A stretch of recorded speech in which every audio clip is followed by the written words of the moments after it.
de silencio,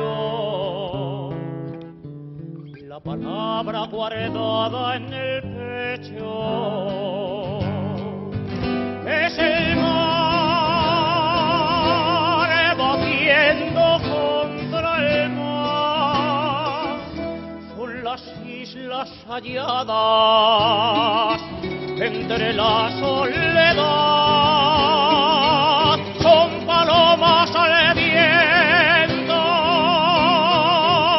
huracanes de luz, vendavales de llanto,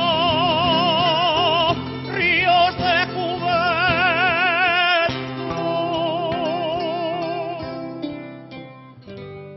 o tan solo unas manos unidas a tu voz.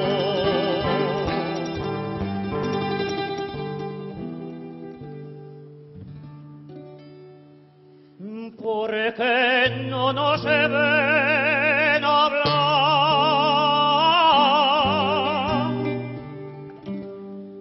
Dicen que no nos queremos.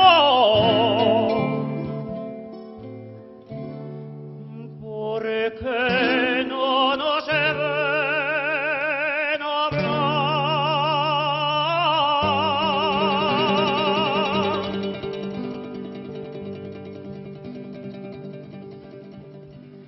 El amor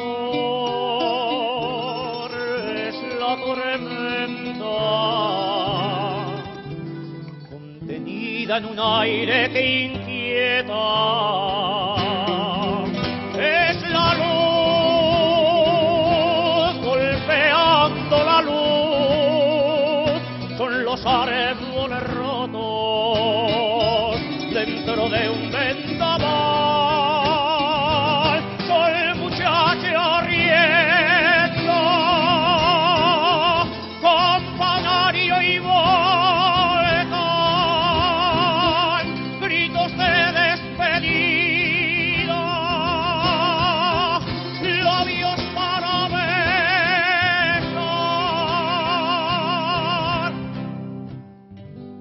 fatigosas mañanas después de amar.